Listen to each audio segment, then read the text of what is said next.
Kami memiliki informasi seputar Badan Pengawas Pemilu atau Bawaslu Bangkalan Jawa Timur yang memeriksa seorang aparatur sipil negara terkait pelanggaran Undang-Undang Pemilu.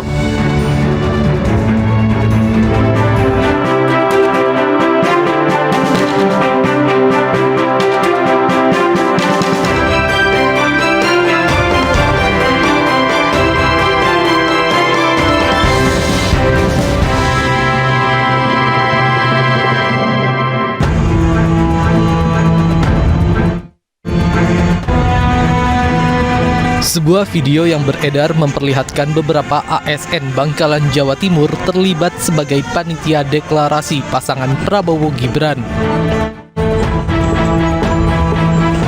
Para ASN bahkan terlihat mendampingi langsung kehadiran tim pemenangan pasangan Prabowo Gibran wilayah Jawa Timur yang hadir ke lokasi.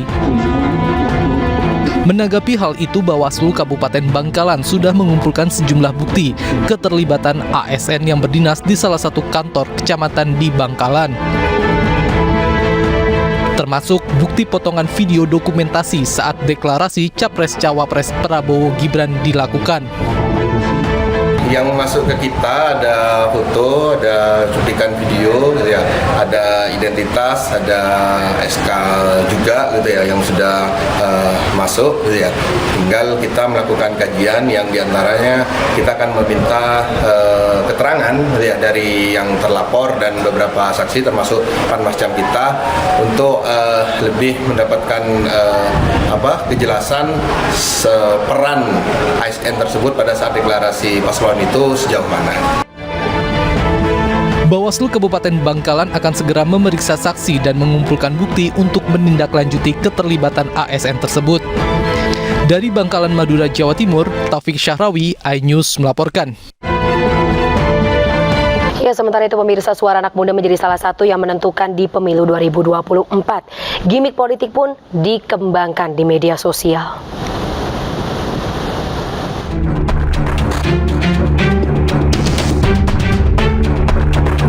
Berangkat dari fakta bahwa pemilih muda rentang usia 22 hingga 30 tahun di 2024 akan mendominasi hingga 56%. Tak jarang beragam cara pendekatan dilakukan untuk menarik minat politik mereka. Salah satu yang ramai ditanggapi anak muda adalah gimik politik Prabowo Subianto yang menari dan mendapat julukan Gemoy. Anak muda ditampilkan dengan pendekatan bergoyang-goyang di media sosial. Menurut Cakradata, tangkapan jagat maya pasangan Prabowo Gibran unggul salah satunya karena gimik tersebut. Namun, sentimen negatifnya juga paling besar dibanding paslon lain. Calon Presiden nomor urut 3 Ganjar Pranowo menegaskan menghargai proses pendekatan ke anak muda dengan cara gimik apapun. Namun harus diingat bahwa ada substansi gagasan yang harus dibawa oleh calon presiden supaya dimengerti anak muda, karena ini menyangkut masa depan bangsa. Melawan gimik gemoy-gemoy sekarang ini. Oh, jangan ke situ dong. Itu mah kemudian kasih stempel. Enggak, saya menghormati gimik orang, tapi hari ini anak-anak muda mesti diedukasi. Saya membaca siapa ya anak perempuan yang di UGM, Oki kalau nggak salah. Oki kemudian menyampaikan, kami anak muda tersinggung kalau hanya sekedar dikasih gimik, maka perlu pencerdasan, edukasi politik berdasarkan apa programnya. Program untuk anak muda apa sih? Ketika saya ketemu dengan anak muda, tidak semua anak muda suka gimik kok. Mereka pengen ekonomi kreatif yang saya punyai, Anda bisa fasilitasi nggak ya? Apakah kemudian Anda bisa hadirkan lebih banyak kreatif hub untuk saya? Apa enggak ya? Apakah IP yang saya miliki bisa dijaminkan bank? Apa enggak? Itu anak muda. Jadi boleh pakai gimik, tapi jangan menghilangkan substansi. Jika demi meraih suara anak muda, melakukan berbagai cara agar menarik minat mereka, rasanya sayang kalau anak muda dianggap hanya tertarik dengan gimik politik sekedar gemoy saja. Tim Liputan iNews melaporkan. Iya, Capres nomor urut 3 Ganjar Pranowo tiba di Bandara El Tari Kupang, Nusa Tenggara Timur. Kedatangan Ganjar untuk berdiskusi dengan sejumlah tokoh dan disambut antusias oleh warga Kupang.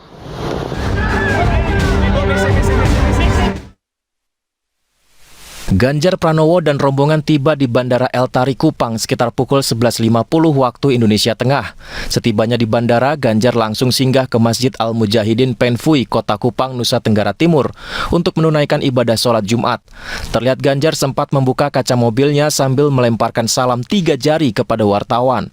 Di Kupang, Ganjar akan berdiskusi bersama mahasiswa dan masyarakat di Universitas San Pedro dan Universitas Nusa Cendana. Ganjar juga diagendakan bertemu dengan tokoh agama setempat dan menerima masukan tentang pelaksanaan pemilu 2024. Kami berdiskusi pada banyak hal, bagaimana kontribusi para tokoh agama menjaga situasi dan kondisi di tempat masing-masing. Dari 2 tokoh agama ini juga kami mendapatkan banyak sekali masukan, tidak hanya masalah agama, ternyata ada masalah kesehatan, sosial, pendidikan, infrastruktur, banyak sekali. Kami bahkan mendapatkan tadi masukan-masukan yang sangat bagus. Di tengah-tengah kita akan mengikuti proses politik yang namanya pemilu. Kita jaga yuk persatuan, jangan ribut yuk. Aktivitas Ganjar di Kupang selalu ditunggu dan disambut masyarakat yang rela menunggu hingga berjam-jam. Dari Kupang, NTT, Putu Bagus Ari Setiawan, iNews melaporkan. Ya, calon presiden Partai Perindo nomor urut 3 Ganjar Pranowo mengaku telah mempersiapkan diri bersama calon wakil presiden Mahfud MD menghadapi debat Pilpres 2024. KPU RI akan melaksanakan debat Capres-Cawapres sebanyak 5 kali.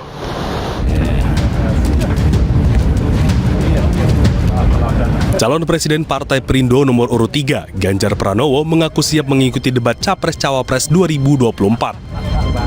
Meski belum mengetahui tema, Capres nomor urut 3 ini mengaku sudah mempersiapkan diri. Bersama pasangannya, Mahfud MD, Ganjar optimis bisa memberikan yang terbaik untuk masyarakat Indonesia. Terkait persiapan debat sendiri, seperti apa Mas debat pertama? Ada persiapan khusus mungkin Mas tanggal 14 Ada pasti persiapannya soal apa materinya saya belum tahu sih. Kita mesti menyiapkan hal yang sifatnya satu konseptual, yang kedua bagaimana cara operasional, tentu karena kami punya pengalaman praktis yang bisa ditunjukkan pada masyarakat sehingga masyarakat yakin bahwa gagasan itu akan bisa diimplementasikan. Diketahui Komisi Pemilihan Umum akan menggelar 5 kali debat di pemilihan presiden 2024. Debat akan dilaksanakan 2 kali pada bulan Desember 2023, 2 kali pada bulan Januari, dan 1 kali pada bulan Februari 2024. Tim Liputan iNews melaporkan. Ya, pemirsa, Ketua KPK yang diberhentikan sementara Firly Bahuri perdana diperiksa sebagai tersangka dalam kasus dugaan pemerasan terhadap mantan Menteri Pertanian Syahrul Yassin Limpo. Selain Firly, pengusaha Alex Tirta juga diperiksa oleh polisi. Alex diperiksa sebagai saksi dan materi pemeriksaannya adalah seputar kedekatannya dengan Firly Bahuri dan juga soal pembayaran sewa rumah yang mencapai 650 juta rupiah. Saat ini pemeriksaan sudah selesai, sementara Firly juga masih menjalani pemeriksaan. Pemeriksaan Firly kali ini merupakan pemeriksaan perdana dengan statusnya sebagai tersangka. Sebelumnya, Polda Metro Jaya menetapkan Firly sebagai tersangka dugaan pemerasan terhadap Syahrul dalam penanganan kasus di lingkungan Kementerian Pertanian tahun 2021.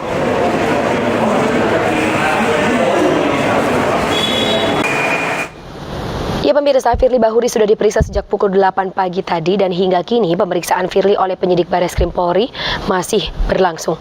Kami akan mengetahui bagaimana perkembangan terkini pemeriksaan Firly. Kami sudah terhubung dengan rekan Helmi Sajangbati dari Gedung Bareskrim Polri. Selamat malam, Helmi. Sudah berapa lama pemeriksaan atas Firly berlangsung dan seperti apa perkembangannya? Ya, selamat malam pemirsa iNews TV dan Fani. Bisa saya sampaikan sampai saat ini pemeriksaan oleh penyidik Bareskrim dan Dirkrimsus Polda Metro Jaya terhadap tersangka kasus dugaan pemerasan terhadap SL oleh Firly Bahuri masih berjalan, dan hingga saat ini pemeriksaan masih berjalan. Namun salah satu saksi dalam kasus dugaan pemerasan terhadap SL yaitu Alex Tirta baru saja sekitar 30 menit yang lalu meninggalkan gedung Bareskrim. Seperti itu, Fani. Baik, siapa saja selain Firly yang diperiksa hari ini, Helmi? Ya, ada Alex Tirta begitu. Pak Alex Tirta diperiksa oleh penyidik terkait sewa rumah di Jalan Kertanegara yang disewa oleh Firly Bahuri sejak tahun 2020 dengan angka 650 juta per tahun. Seperti itu. Baik, terima kasih atas informasinya Helmi Sajangbati melaporkan dari Polda Metro Jaya, Jakarta. Selamat kembali bertugas. Terima kasih pemirsa, Anda masih bersama kami dalam iNewsroom. 1000 pengacara menyatakan siap mengawal jubir TPN Ganjar Mahfud Aiman Wicaksono dalam menjalani kasus netralitas aparat di Polda Metro Jaya. Selain itu, IPW juga mendesak Polda Metro Jaya untuk menunda proses hukum Aiman.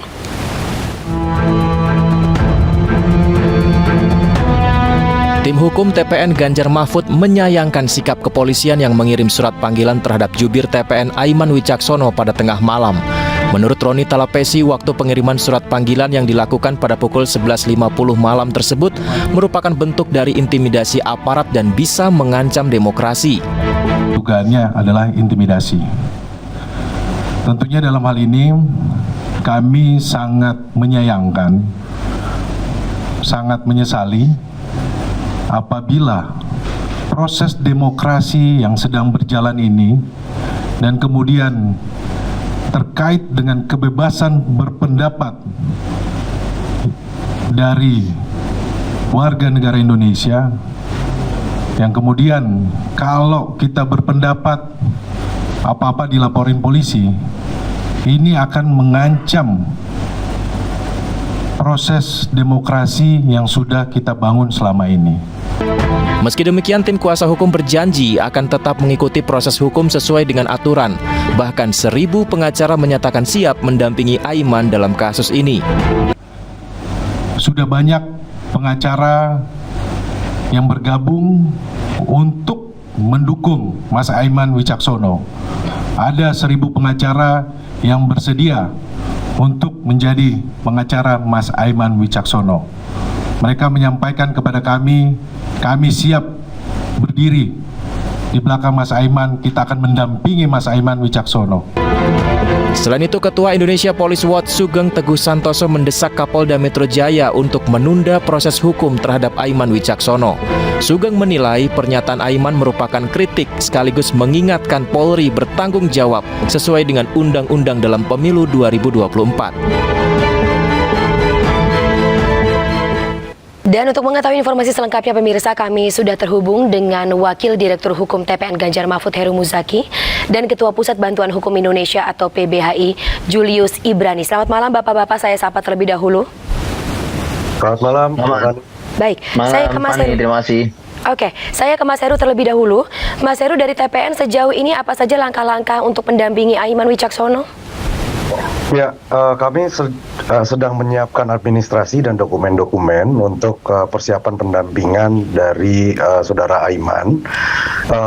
Hari ini juga saudara Aiman tidak bisa hadir, jadwalnya hari ini tidak bisa hadir, dan kami juga selama ini berkomunikasi dengan pihak kepolisian dengan baik, dan kami sudah bilang bahwa saudara Aiman tidak bisa hadir pada hari ini.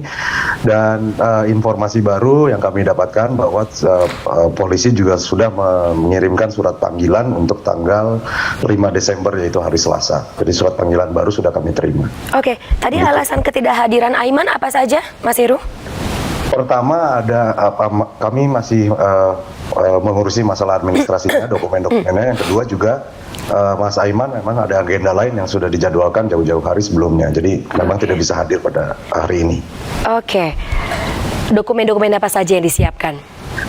Surat kuasa kami sedang persiapkan karena tadi sebagaimana disampaikan memang banyak advokat-advokat, rekan-rekan kami yang baik ingin mendampingi juga saudara Aiman, sehingga kami juga mengakomodir permintaan tersebut. Maka untuk administrasi ini, makanya kami juga ingin menampung rekan-rekan semua yang ingin mendampingi Mas Aiman. Oke, nanti saya akan gali lagi terlebih terkait dengan dukungan dari para advokat dan juga pihak lain tersebut, Mas Heru. Tapi saya sekarang ke Bang Julius. Bang Julius, apa tanggapan Anda terkait dengan pemanggilan terhadap Aiman Wicaksono? Apapun klausul yang ditimpakan kepada Aiman? Ya, yang pasti ini nuansa politisnya kental sekali. Kenapa? Saya kasih dua basis. Pertama, sepanjang rezim pemerintahan Jokowi, ya, Undang-Undang ITE, lalu pidana melalui pasal 14, pasal 15 terkait dengan keonaran, penyebaran hoax. Ini pasal karet yang sering digunakan penguasa untuk membungkam aktivis-aktivis, jurnalis-jurnalis, mahasiswa yang kritis terhadap pemerintah. Gitu. Salah satunya baru saja selesai sidang kemarin pembacaan pembelaan pledoi yaitu Haris Azhar dan Fathia. Keduanya dikenakan pasal yang sama. Gitu. Yang pertama dulu. Yang kedua adalah perlu dimaknai apa yang diucapkan oleh Aiman. Saya sudah berkali-kali tuh, saya ulang videonya. Saya tidak menemukan unsur pidana itu. Kenapa? Aiman bertindak bukan untuk pribadinya, bukan untuk kepentingan pribadinya, bukan untuk menambah elektabilitasnya sebagai calon legislatif misalnya, tapi dia mengkritik institusi publik yang sedang ramai dibicarakan dan memberikan keresahan kepada masyarakat karena diduga kuat ya melakukan pemasangan baliho dan yang lain. Dan kalaupun ini dianggap pidana, maka yang pertama kalinya harus dipidana diperiksa adalah gedung Komisi 3 DPR RI itu. Gitu.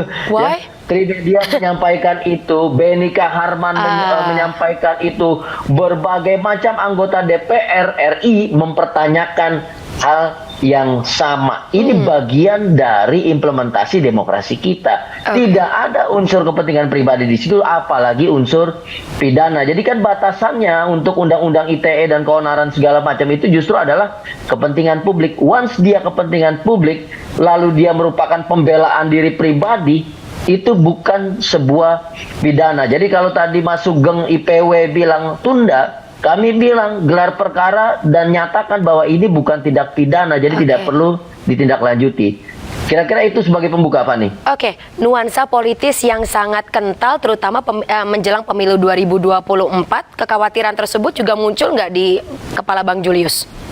Oh jelas. Jadi sejak awal ya kami berpengalaman di 2014, 2019 ketika itu Presiden Jokowi untuk kedua kalinya mencalonkan diri bagaimana memanfaatkan keseluruhan infrastruktur kekuasaan utamanya di bawah eksekutif ya untuk kampanye di kementerian dan segala macamnya. Kami menyampaikan hal demikian sudah tegas. Dan kami ketika ramai kemarin ada pemasangan baliho, kami sudah mulai menengarai.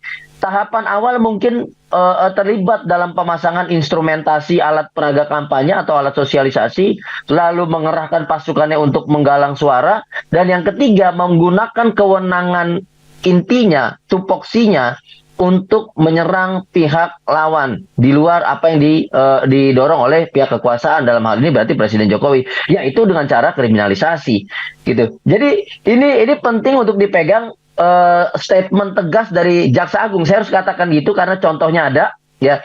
Jaksa Agung mengatakan begini ya, kami akan kaji lebih dalam, bahkan kalau perlu kami hentikan apabila ada dugaan-dugaan tindak pidana yang ditujukan atau mengarah pada paslon tertentu ataupun tim suksesnya karena erat sekali, kental sekali kaitannya dengan nuansa politik menuju pemilu 2024. Ini juga harus dipegang. Kalau tidak sejalan, maka tentu masyarakat semakin mendelegitimasi Polri nanti, semakin tidak percaya kepada Polri nanti. Dan perlu kami ingatkan juga kepada institusi Polri, kita sudah belajar panjang dari kasus Verdi Sambo, kita sudah belajar panjang dari kasus Teddy Minahasa dan yang lainnya.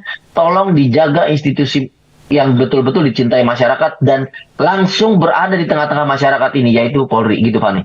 Oke, terkait dengan pemanggilan Aiman yang pukul hampir 12 malam di hari, koreksi saya kalau saya salah, kalau nggak salah hari Rabu ya, Rabu atau Selasa? Ya, saya tidak tahu detailnya, tidak tahu detailnya, cuma begini. Jelang jam 12 malam. 12 malam, baik. Iya, tengah malam. Dalam sebuah proses hukum, ya, negara harus dibatasi, kewenangan negara dibatasi. Dengan apa? Dengan hukum acara, dengan peraturan teknis, dan bagi masyarakat, bagi rakyat, dijamin melalui yang namanya hak-hak sipil politik. Kaitannya dengan permasalahan hukum, maka tidaklah diperbolehkan ya, dilarang untuk melakukan proses hukum, mengirimkan surat-surat panggilan, dan segala macamnya apabila dia melampaui jam-jam yang wajar. jam kantor, jam orang tidur, dan segala macam. Hal yang sama, ini pernah kami sampaikan ketika Bambang Wijoyanto ya kemudian secara paksa ditangkap dan diseret oleh Bareskrim Mabes Polri. Dan faktanya kemudian ditemukan terjadinya pelanggaran dalam proses dan Bambang Wijoyanto dibebaskan melalui SKP 2 oleh Kejaksaan Agung. Jadi cara-cara seperti ini ya tidak boleh dinormalisasi. Ya, proses hukum tidak boleh dijadikan instrumentasi.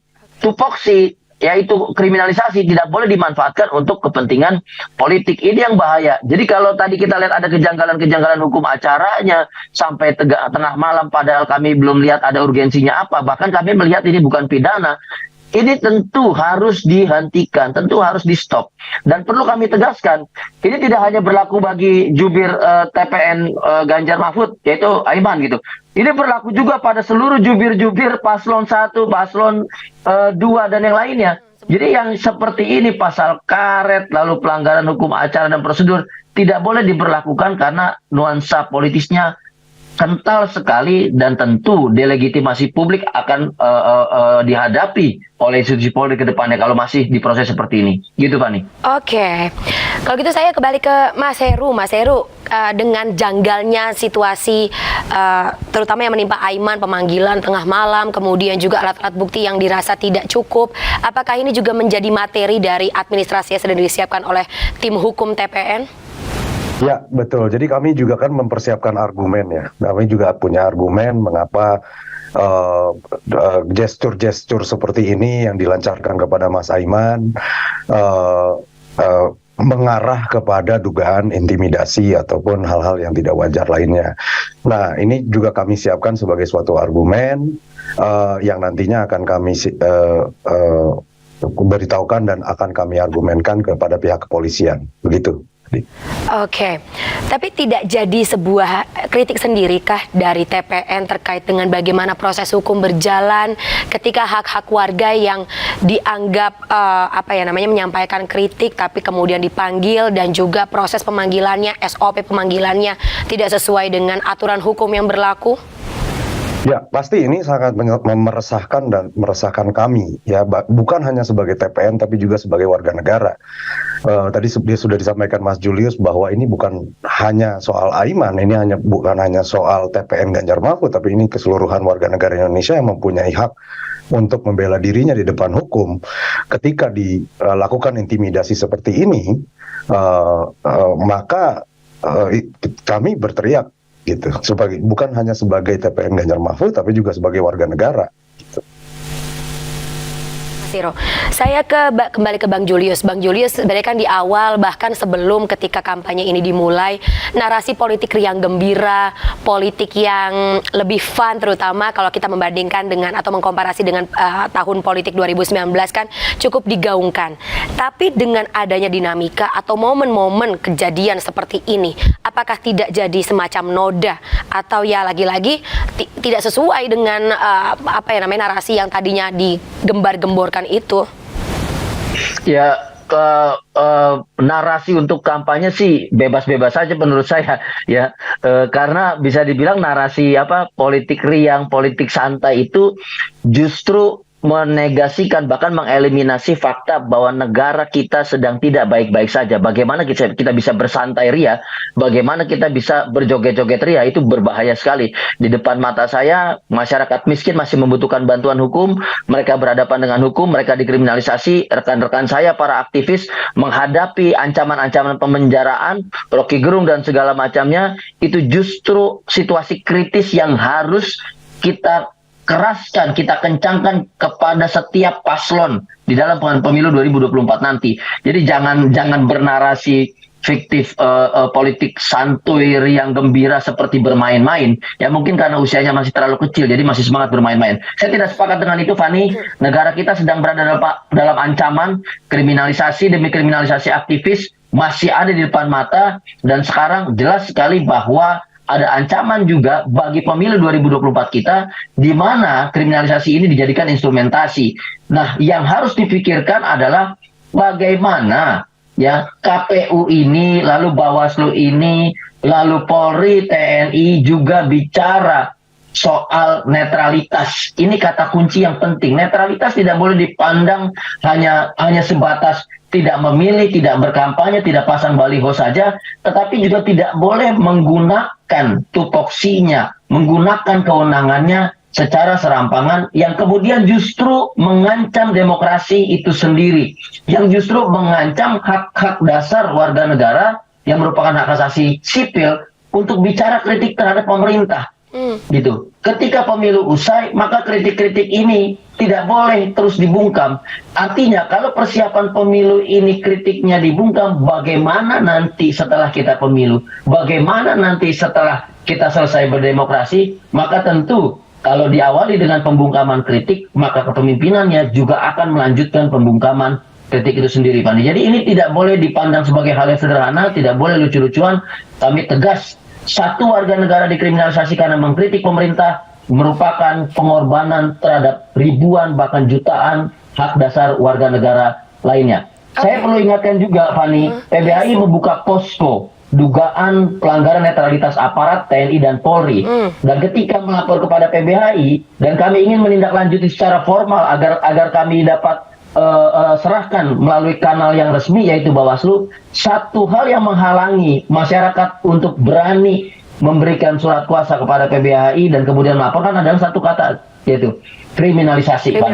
Kami khawatir ketika kami melapor, kami dikriminalisasi, kami dipenjara karena mengkritik pemerintah. Itu kata kuncinya, Fani. Jadi tidak lucu, tidak santuy, tidak riang gembira politik kita ini, Fani. Oke, semakin banyak orang yang dikriminalisasi karena mengkritik pihak yang mempunyai kekuasaan. Nah, bicara hal itu, ini kan juga menjadi sebuah concern terutama untuk para peserta pemilu. Saya kembali ke Mas Heru, karena Mas Heru dan juga kawan-kawan berada dalam sebuah lingkaran yang ingin memuluskan jalan salah satu peserta pemilu. Nah, apakah concern ini juga ingin disuarakan, terutama dari paslon nomor urut 03 Ganjar Pranowo dan juga Mahfud MD, terutama ketika narasi politik riang gembira ini kontradiktif dengan konstitusi, kemudian juga supremasi hukum yang dinodai dengan ancaman kriminalisasi dan juga intimidasi terhadap orang yang ingin mengkritik. Ya, memang betul. Jadi beberapa isu-isu seperti ini, terutama yang pelanggaran terhadap asas netralitas ini sangat penting bagi kami, dan memang terjadi di beberapa bagian-bagian atau daerah-daerah yang terutama di daerah-daerah di Indonesia, seperti misalkan penurunan baliho yang dibantu oleh aparat, kemudian ada beberapa kejadian-kejadian lain yang sifatnya sangat terstruktur seperti itu, yang membuat kami menjadi khawatir apakah aparat ini bisa tetap terus netral selama gelaran pemilu yang kita nantikan selama 5 tahun ini, gitu. Jangan sampai isu mengenai netralitas, keterlibatan aparat-aparat atau pihak-pihak yang dilarang dalam pemilu ini justru menodai pesta demokrasi yang kita akan tuju ini, gitu. Jadi asas mengenai netralitas sangat penting bagi kami, dan pelanggaran-pelanggaran ini sangat mengganggu kami, dan kami juga akan terus bersuara terhadap semua pelanggaran netralitas, apalagi yang membatasi kritikan, masukan, dan kebebasan berbicara dan berekspresi. Oke, Bang Julius, itukah juga harapan Anda? Oh, jelas. Kami juga perlu mendengar setiap paslon, ini penting, Fani, ya. Kami perlu mendengar setiap paslon menyatakan dengan tegas menolak kriminalisasi terhadap tim ses ataupun tim kampanye ataupun tim pemenangan dari paslon-paslon lain ketika mereka bicara soal kritik terhadap negara. Karena kami bisa mengartikan begini, kalau paslon tertentu mengamini kriminalisasi terhadap Aiman, maka paslon itu mengamini penyelewengan kewenangan dari institusi Polri itu sendiri. Dan artinya juga dia akan menggunakan kesempatan yang sama, ya, menggunakan kriminalisasi yang sama kepada masyarakat ke depannya apabila mereka terpilih dan menang, gitu. Jadi ini perlu disampaikan sehingga kami juga berkali-kali mendorong kepada KPU, kepada Bawaslu, Kejaksaan Agung agar bisa betul-betul menghentikan seluruh kriminalisasi dalam kaitannya terhadap kritik pelaksanaan pemilu kita, terhadap kritik pelanggaran-pelanggaran pemilu kita dan pemanfaatan seluruh infrastruktur kekuasaan negara supaya pemilu kita tetap jujur, pemilu kita tetap adil, perdebatan dan kompetisi di pemilu kita betul-betul menghasilkan wawasan dan gagasan, bukan karena dominasi kekuasaan, gitu Fani. Oke, gagasan tersebut yang dikedepankan oleh Capres dan juga Cawapres seharusnya juga bisa menjadi minat untuk para calon pemilih memilih yang bersangkutan di pemilu 2024. Noted, Bang Julius dan juga Mas Heru, terima kasih sebelumnya atas waktunya dalam iNews Room malam hari ini. Salam sehat selalu, kita jumpa lagi lain kesempatan. Selamat malam, sampai jumpa. Malam Fani, terima kasih. Ya, kita akan bahas terkait dengan gencatan senjata Israel dan juga Hamas ini. Kita bahas bersama dengan pengamat geopolitik Timur Tengah Dina Sulaiman. Selamat malam Mbak Dina, Assalamualaikum. Waalaikumsalam, selamat malam Mbak Fani. Baik, Mbak Dina, ya kita tahu gencatan senjata sudah berakhir hari ini, pasca dimulai tanggal 24 November 2023 kemarin. Tapi kabarnya Israel mengklaim gencatan senjata disudahi, dihentikan karena ada pelanggaran dari Hamas, klaimnya begitu. Ya, kalau tentang klaim tentu ini ya kita perlu teliti lebih lanjut. Tapi yang jelas justru sejak di hari-hari pertama yang melakukan penembakan terhadap warga Gaza itu adalah tentara Israel. Jadi memang tidak membombardir dari udara, tapi melakukan penembakan-penembakan terhadap warga Gaza yang sedang mengungsi dari utara ke selatan. Ya, jadi Hamas sendiri mengatakan bahwa mereka merespon apa yang sudah dilakukan oleh Israel yang memang sejak hari pertama itu sudah melakukan pelanggaran juga. Dan kalau kita lanjutkan bahwa Palestina itu kan terdiri dari Gaza dan tepi barat. Nah, selama seminggu masa jeda kemanusiaan itu Israel itu malah melakukan penangkapan besar-besaran, ada ratusan orang tepi barat yang ditangkap dan kemudian juga dibunuh. Dan itu terjadi secara terang-terangan ya, artinya ada yang direkam oleh CCTV dan kemudian disebarluaskan di media sosial sehingga dunia bisa melihat bahwa kalaupun di Gaza tidak melakukan bombardir tapi di tepi barat melakukan pembunuhan dan penangkapan-penangkapan. Oke, bahkan ketika dalam pelaksanaan gencatan senjata dilakukan, pengembalian saling pengembalikan sandera pun juga terlihat bagaimana perbedaan antara perlakuan Israel terhadap sandera Palestina dan sebaliknya Hamas memperlakukan sandera dari Israel seperti apa. Propaganda Israel yang tidak berhasil ini kenapa masih dilakukan, Mbak Dina? Ya, saya pikir karena ini ya media massa dunia memang kenyataannya didominasi oleh media-media mainstream yang berpihak kepada Israel ya, terutama di Amerika Serikat. Sehingga saya pikir Israel masih terus melakukan propaganda, bahkan mengulang-ulang berita palsu yang sudah diklarifikasi bahkan oleh sebagian media Israel sendiri, itu terus diulang-ulang dengan harapan masih ada orang yang tetap percaya gitu ya, karena distribusi informasi di dunia ini kan masih banyak didominasi oleh media-media yang pro Israel. Oke, termasuk media sosial yang ya saat ini digunakan oleh warga negara Indonesia dan bahkan sampai menjadikan ada perbedaan yang mengarah kepada korban luka dan juga jiwa. Kemarin Mbak Dina lihat juga beritanya ya, yang pro Palestina dan pro Israel. Betul. Jadi di media sosial juga kan terjadi banyak pembungkaman ya. Saya sendiri sangat aktif di media sosial. Itu terlihat ada di salah satu platform itu langsung hilang gitu ya begitu saya posting video-video mengenai bagaimana perlakuan pejuang Palestina terhadap sandera Israel dibandingkan dengan apa yang dialami oleh tawanan Palestina di penjara-penjara Israel. Itu hanya hitungan detik lenyap gitu ya. Artinya memang ada upaya untuk menahan informasi yang mengungkapkan apa yang sebenarnya terjadi. Dari kejadian ini sebenarnya dari bagaimana kita melihat perbedaan perlakuan terhadap para sandera, kita bisa menyimpulkan sebenarnya bahwa yang diinginkan oleh para pejuang Palestina itu adalah kemerdekaan gitu ya, bukan kebencian sehingga ingin membunuh habis-habisan, tidak seperti itu. Mereka adalah bangsa yang terjajah yang sekarang sedang berjuang untuk meraih kemerdekaannya, sehingga ketika mereka menyandera itu tujuannya adalah untuk upaya membebaskan orang-orang Palestina yang sedang ditahan oleh Israel dan jumlahnya itu jauh lebih besar kan. Sekarang totalnya itu sekitar 7.000 sampai 8.000 orang Palestina yang ada di penjara-penjara Israel. Dan itu ditahan sejak mereka masih kecil juga ya. Sebagian besar dari mereka sudah ditahan. Jadi tahanan sejak masih kecil ya Mbak Dina. Baik. Iya, ada sebagian yang ditahan sejak usia kanak-kanak. Iya, Mbak Dina, sangat-sangat mengkhawatirkan. Mbak Dina, ada pendapat juga yang saat ini sedang dilakukan oleh Israel dan juga negara Barat yang mendukung Israel, seperti semacam fasad topeng untuk menutupi kondisi yang sebenarnya yang terjadi dalam internal negara Israel dan juga Amerika Serikat yang terdampak mengalami kerugian tidak hanya secara moral, psikologis dalam militernya, tapi juga secara finansial.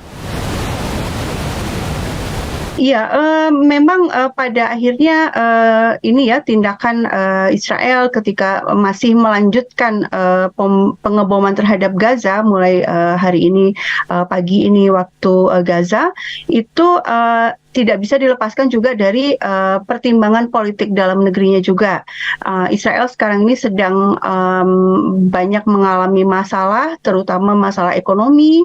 Kemudian juga kelompok-kelompok garis keras itu sudah mengancam Netanyahu. Kalau seandainya Netanyahu menghentikan perang, mereka akan menarik dukungan.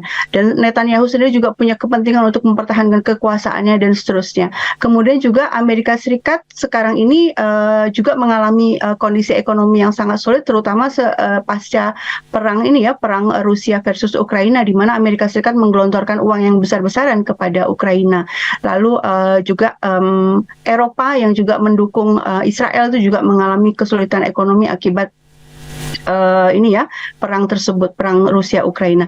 Nah, kondisi ini sebenarnya memunculkan memunculkan harapan bahwa dukungan Amerika Serikat, dukungan Eropa itu semakin berkurang terhadap Israel gitu ya, sehingga kondisi hari ini itu mudah-mudahan berbeda hasilnya dengan situasi-situasi di tahun-tahun yang dulu, karena Israel kan memang sudah berkali-kali ya melakukan pembantaian etnis kepada Palestina, melakukan genosida kepada orang-orang Palestina. Di tahun-tahun sebelumnya itu bombardir itu secara berkala terjadi. Tapi kali ini situasi dunia, situasi geopolitik itu sudah jauh berbeda, dan opini publik juga kita lihat juga jauh berbeda. Kita melihat dukungan untuk orang-orang Palestina itu datang dari seluruh penjuru dunia, sehingga kita berharap situasi ini akan berhasil dengan akan berujung dengan kemenangan di pihak Palestina. Oke.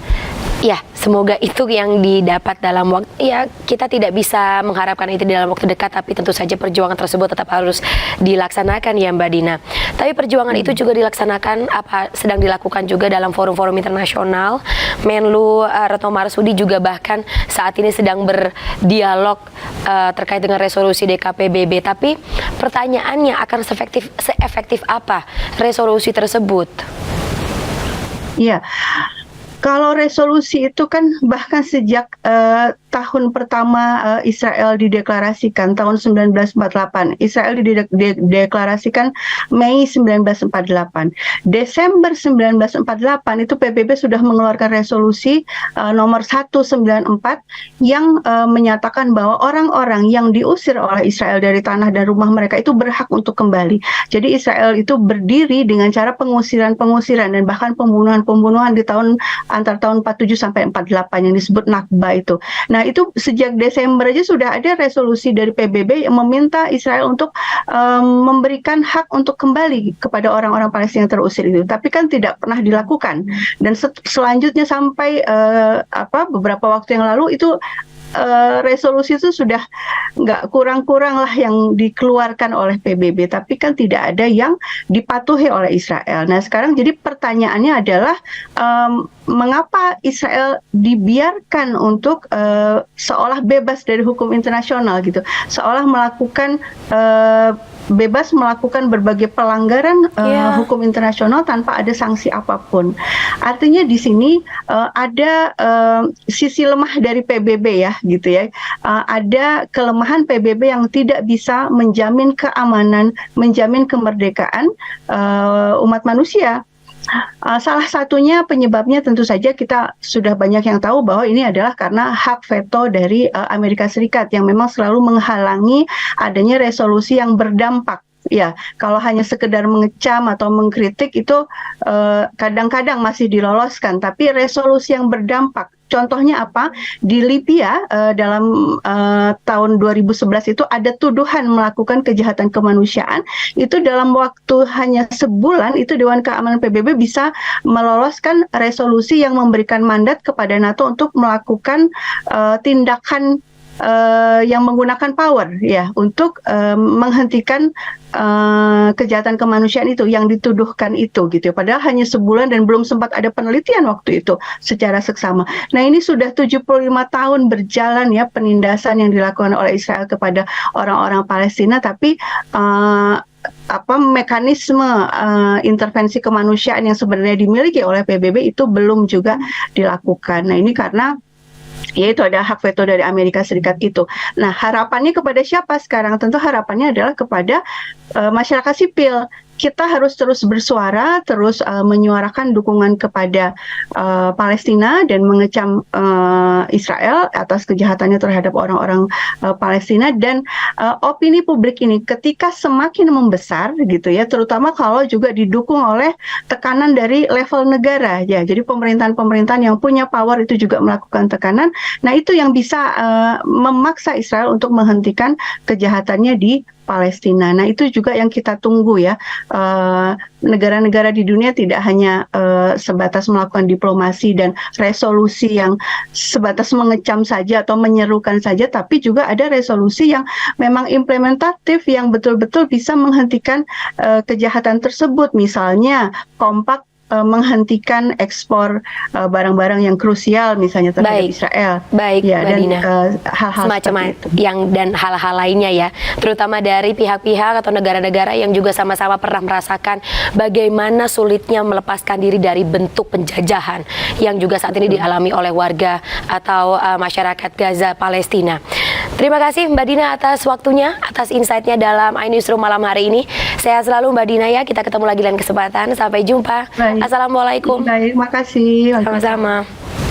Terima kasih pemirsa, Anda masih bersama kami dalam iNewsroom, di mana Komisi Pemilihan Umum atau KPU memutuskan 5 kali debat Pilpres 2024 dihadiri secara bersamaan oleh pasangan Capres-Cawapres. Hal ini berarti tidak ada putaran debat khusus bagi Capres atau Capres atau Cawapres saja, seperti waktu Pilpres 2019. Ya, sebelum diputuskan berubah, debat Pilpres 2024 yang berlangsung sebanyak 5 kali dibagi dengan 2 komposisi. Debat khusus calon presiden dilakukan sebanyak 3 kali, sedangkan debat khusus calon wakil presiden dilakukan 2 kali. Menurut KPU, alasan dirubahnya sistem debat Pilpres 2024 ini dilakukan untuk menunjukkan kekompakan para pasangan calon ke publik. KPU juga menyebut bahwa perubahan format debat Pilpres 2024 merupakan kesepakatan antara KPU dan perwakilan 3 pasangan Capres-Cawapres. Debat Pilpres 2024 ini akan berlangsung perdana pada tanggal 12 Desember 2023 mendatang di kantor KPU.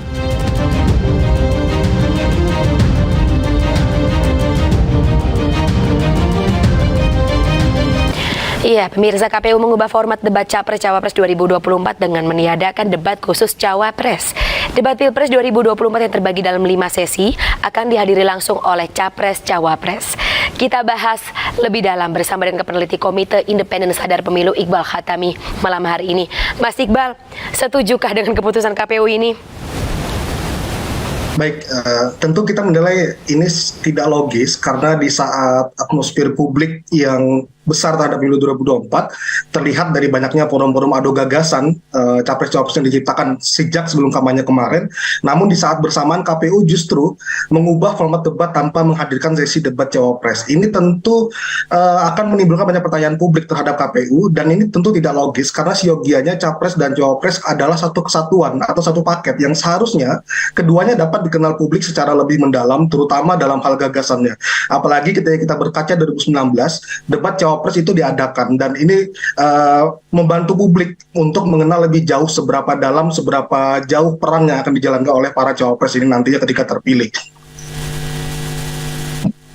Ada kecurigaan atau kekhawatiran juga melindungi salah satu sosok, walaupun sebenarnya cukup menarik ya kalau kita menunggu debat yang bisa terjadi antara Pak Muhaimin, Mas Gibran, dan juga Pak Mahfud ya. Ya, kalau berbicara apakah ada yang diuntungkan atau tidak, atau bahkan ini menjadi sebuah intrik, saya pikir seharusnya semua pasangan justru harusnya merasa dirugikan dengan kebijakan ini, karena ini merupakan momentum yang pas, momentum yang baik sebenarnya untuk para cawapres soal memaparkan apa yang mereka bawa, memaparkan apa yang mereka gagaskan untuk bangsa Indonesia ke depan. Dan debat cawapres ini seharusnya menjadi momen baik juga bagi publik untuk mengevaluasi sejauh mana calon wakil presiden dapat berkontribusi dalam kepemimpinan serta pengambilan keputusan ke depan. Karena sejauh ini banyak wacana bahkan anggapan yang menganggap bahwa peran cawapres itu tidak begitu signifikan atau hanya sebagai pelengkap presiden saja. Padahal peran cawapres memiliki peran yang sangat penting dan krusial, terutama dalam mendampingi presiden menyusun kebijakan 5 tahun ke depan. Dan debat antara calon wakil presiden adalah kesempatan yang baik juga bagi publik, saya pikir, untuk memahami sebenarnya apa yang dibawa oleh para cawapres ini, apa yang akan kemudian digagaskan. Nah, tanpa debat ini, saya pikir publik akan kehilangan kesempatan untuk menilai secara langsung cawapres ini, yang notabene nantinya akan memiliki peran yang sangat penting. Dan jangan sampai juga nantinya publik justru kehilangan tolak ukur penilaian terhadap cawapres ini, dan juga tidak ada yang bisa menjamin ketika nanti debat hanya diadakan satu paket antara capres dan cawapres, tidak ada yang menjamin adanya proporsi keberimbangan penyampaian gagasan, karena nantinya justru format ini saya pikir harus disusun sedemikian rupa agar kemudian cawapres ini juga memiliki kesempatan yang sama dalam hal menyampaikan gagasannya, seperti itu. Oke, ini juga bisa menjadi pertimbangan sendiri bagi calon pemilih ya. Kira-kira mau memilih pasangan calon mana kalau misalnya bagaimana hasil pikiran, gagasan yang dibawa oleh cawapres tersebut tidak bisa disampaikan secara maksimal di muka publik, begitu ya Mas Iqbal. Baik, terima kasih atas insight-nya Mas Iqbal dan juga kehadirannya dalam iNewsroom malam hari ini. Salam sehat selalu. Sampai jumpa, selamat malam. Siap, malam.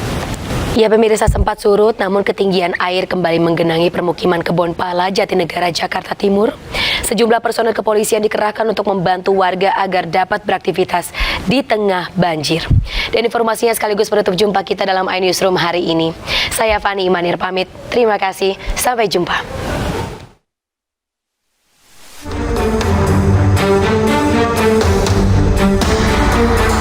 Banjir yang sempat surut di permukiman Kebonpala ternyata tak bertahan lama pada Kamis dini hari. Seiring meningkatnya volume air di pos pemantau Depok yang mencapai siaga 2 membuat permukiman di bantaran Kali Ciliwung ini kembali terendam banjir.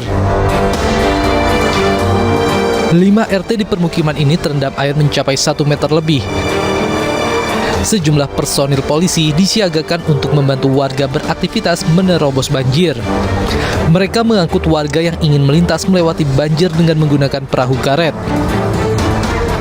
Siaga 2, kami di sini berjalan untuk melaksanakan evakuasi dan membantu warga untuk bersih-bersih rumah.